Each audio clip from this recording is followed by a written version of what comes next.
je vais vous demander de pouvoir me dire si vous étiez dans un parlement et que vous deviez voter une loi pour pouvoir faire du bien, j'aime pas ce mot parce que de nouveau, on se oh non, pour pouvoir faire évoluer, on va dire, la femme dans la société.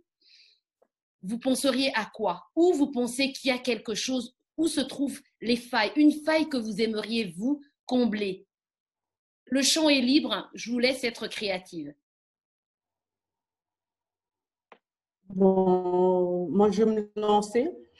C'est Vas-y. surtout parce que je voudrais donner d'abord un petit cas d'illustration des acquis qui peuvent être perdus, Oui. que Edwige vient d'exprimer, qui m'a beaucoup frappé hier, figure-toi.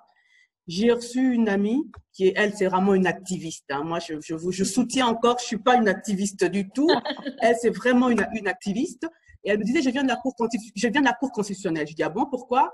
Elle dit, figure-toi que la loi électorale entre 2006 et la dernière électorale. En 2006, obligatoirement, il fallait 50-50 de femmes sur les listes électorales. Et en catimini, au Parlement, on l'a fait sauter. Alors, elle est tu vois, tu fronces les sourcils. Ben moi, ça m'a frappé, c'est que j'en parle aujourd'hui. Et donc, c'était un acquis qu'on a perdu. Et je dis, mais comment est-ce possible? Elle dit, non, mais les femmes étant minoritaires au Parlement, donc quand bien même elles se sont défendues contre ce changement, eh ben, elles étaient minoritaires, elles n'avaient pas le soutien de tout ce qu'il y avait comme macho, elles n'ont pas fait non plus suffisamment de bruit à l'extérieur pour qu'au moins on puisse pointer du doigt. Donc, c'est pour revenir à cette question de 8 mars, faut-il fixer une date?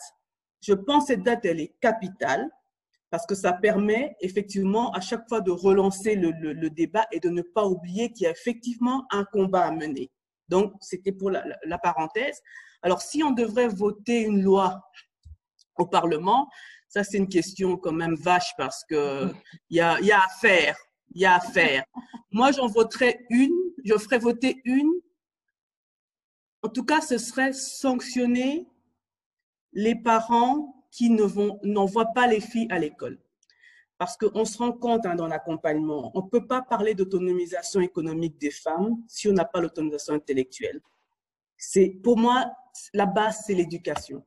Si on n'a pas formaté des cerveaux pour pouvoir recevoir toute cette quantité d'informations et faire le tri, bah, le reste n'est pas possible de toute façon. Donc, si je devais choisir une loi, c'est vraiment celle-là. Parce que si je reviens dans notre contexte, aujourd'hui, on a beaucoup de familles à revenus très modestes en RDC et on a tout de suite tendance à mettre les filles de côté en disant, bon, attendez, quand il y aura plus de moyens, vous irez à l'école et on privilégie les hommes parce que la femme trouvera de toute façon un mari pour la nourrir. Et après, on va vers le décrochage scolaire et c'est ainsi qu'à l'arrivée, on se rend compte les conséquences dans lesquelles nous sommes aujourd'hui. C'est ça, c'est ce gap d'éducation entre la fille et le garçon qu'il faut absolument. On a beaucoup sensibilisé toutes les filles à l'école, mais je pense que ce n'est pas suffisant si on ne sanctionne pas. Voilà à peu près ce que je voulais dire. Quand j'ai récemment appris ça il y a quelque temps, je pensais que c'était une blague, une mauvaise blague.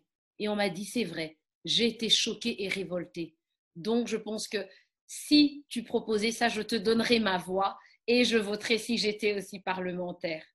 Alors, qui, qui d'autre souhaite nous proposer un projet de loi ou une action qu'elle ferait si elle était dans un parlement? Ça peut être large, hein, vraiment. Bon, moi, je saute sur l'occasion pour dire que Nyota, effectivement, là, elle a mis la lumière sur quelque chose qui est fondamental et important, l'éducation. Donc, c'est vrai que je ne voudrais pas copier sur toi, mais c'est vrai que c'est une loi que j'aimerais beaucoup voter parce que c'est le point de départ. Hein. Mais au-delà de ça, il y a quelque chose que j'aimerais aussi beaucoup, en tout cas, faire changer la parité entre hommes et femmes, surtout dans le milieu professionnel.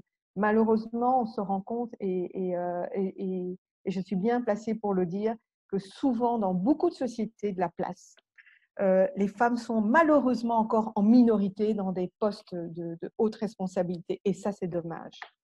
Pourquoi? Parce qu'évidemment, il y a toujours ce préjugé, elle va tomber enceinte, est-ce qu'elle est motif, elle est ceci, etc. Et c'est dommage, mais malheureusement, j'entends encore beaucoup ce genre de préjugés sur les femmes, parce que c'est vraiment d'actualité. Et ça, je trouve dommage de ne pas donner la chance aux femmes à avoir des postes, parce que quand vous regardez les statistiques, eh ben, elles sont parlants. Ils sont parlants parce que vous verrez que la plupart des sociétés ne le font pas. Donc, c'est là aussi qu'il faudrait toucher, obliger à changer les choses. Cette discrimination qui existe, il faut absolument faire changer ça. Super, merci beaucoup Alice.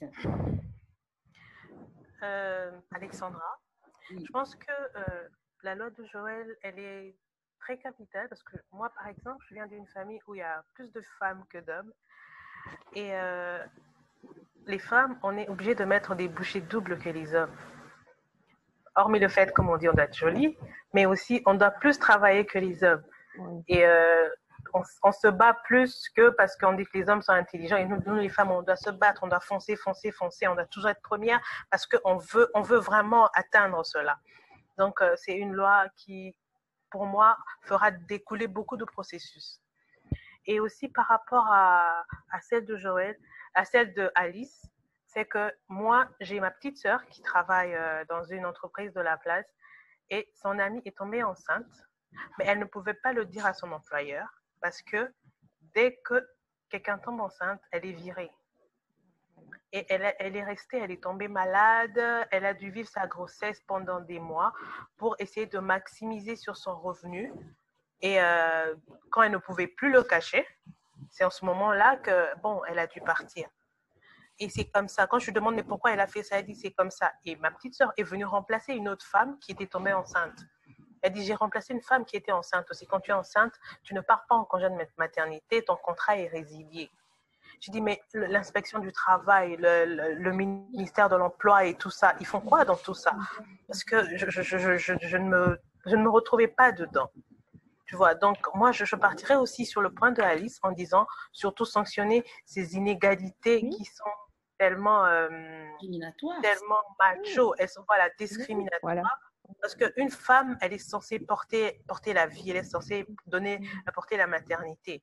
Si vous la condamnez pour cela, je pense que ça devrait être sanctionné parce que tu ne peux pas demander à une femme de ne pas porter la maternité parce qu'elle travaille. Et je crois aussi il faudrait que la femme ait le choix. Donner à la femme le choix et de faire accepter son choix. De porter la maternité ou non, de travailler ou non, et de pouvoir évoluer. Parce qu'on se rend compte que dans plusieurs entreprises, les hommes deviennent plus managers que les femmes parce qu'on dit non, elles travaillent, mais en même temps, elle est femme au foyer, on ne sait pas l'envoyer en mission, on ne sait pas faire ceci parce qu'elle doit s'occuper des enfants, alors que, entre guillemets, les enfants, on le fait à deux. Je ne sais pas pourquoi c'est toujours à la femme qu'on dit qu'elle doit s'occuper des enfants. Bref. Donc, je crois que ce sens-là, ça peut faire évoluer les choses et permettre à une société de s'épanouir aussi.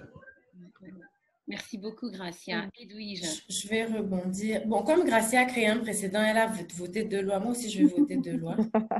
La première est un peu liée à ce que Gracia a dit. Moi, je ferais voter une première loi qui dirait que toutes les lois, procédures, tous les écrits en fait qui peuvent régir le fonctionnement de la société, du plus haut niveau jusqu'au quotidien, par rapport aux sections des lois qui concernent les femmes, ces sections devraient être écrites par des femmes parce que aujourd'hui, quand on lit certaines procédures ou certaines lois, on sent qu'en fait, ça a été écrit sans prendre en considération certaines spécificités. Et oui, du coup, on subit parce que personne n'a réfléchi avec l'angle genre. Et typiquement, les questions de maternité et tout ça, vraiment, une procédure dans une entreprise ou une loi qui parle de ce qui se passe au moment de la maternité, on ait encore des aberrations où on dit qu'on retire 1/3 du salaire à une femme durant son congé de maternité, alors que potentiellement, entre parenthèses, c'est probablement le moment où elle a en fait besoin d'une augmentation. c'est absurde. On est d'accord. On peut bien sûr argumenter, oui, mais elle ne produit pas, etc., etc. Mais vous toutes qui êtes ici, vous êtes des bosseuses, vous savez bien que dans une carrière, il y a des moments où on met tellement les bouchées doubles sans recevoir le double du salaire que le moment où on part en congé de maternité pour s'occuper d'un enfant, on pourrait quand même avoir ce bénéfice-là en au moins bénéficiant des 100% du salaire. Ça, je pense que c'est un exemple typique où si les personnes écrivant les lois avaient réfléchi à tout ça, au fait que dans une cellule familiale, même pour l'homme, ça serait mieux que son épouse ait un salaire full. Ce genre de choses passerait beaucoup plus facilement. Donc ça serait ma première loi, que tout ce qui concerne les femmes soit écrit par les femmes ou au moins qu'on les consulte. Et ma deuxième loi, ça a aussi trait avec ce qui a été dit précédemment sur l'éducation, dans le sens où il y a l'éducation à l'école, le droit à l'éducation, etc., etc. Mais ça commence aussi à la maison. Et je pense qu'on vivrait dans une société bien meilleure si on éduquait, si on offrait des astuces et des recommandations à nos enfants, filles comme garçons. Je donne un exemple. Effectivement, comme disait Gracia, peut-être que les filles dans un foyer mettent les bouchées doubles, mais le résultat, c'est que on va produire des futurs étudiants qui vont quitter la maison et le garçon ne sait pas faire à manger. C'est un peu bête de commencer sa vie active et on ne sait pas se débrouiller pour quelque chose d'aussi critique que la nourriture, c'est quand même la base de la vie, non? Et de la même façon, on produit des jeunes filles qui, pour changer une ampoule, doivent faire appel à une sentinelle ou quelqu'un, alors qu'on ne peut pas dire que ce soit bien compliqué. Donc vraiment, je pense qu'on rendrait service à nos enfants en termes d'éducation à la maison si les compétences pratiques utiles dans le quotidien, on ne les présentait pas comme quelque chose qui est un genre, mais plutôt comme des kits de survie, un peu des choses qu'il faut savoir quand on arrive à l'âge adulte pour réussir à se débrouiller finalement dans la société. Après, on se met en couple, on va répartir les tâches probablement, oui, mais être un adulte aujourd'hui et il y a des compétences entières critiques qu'on ne maîtrise pas, pour moi, c'est absurde. Donc, ça serait ma deuxième loi, en fait.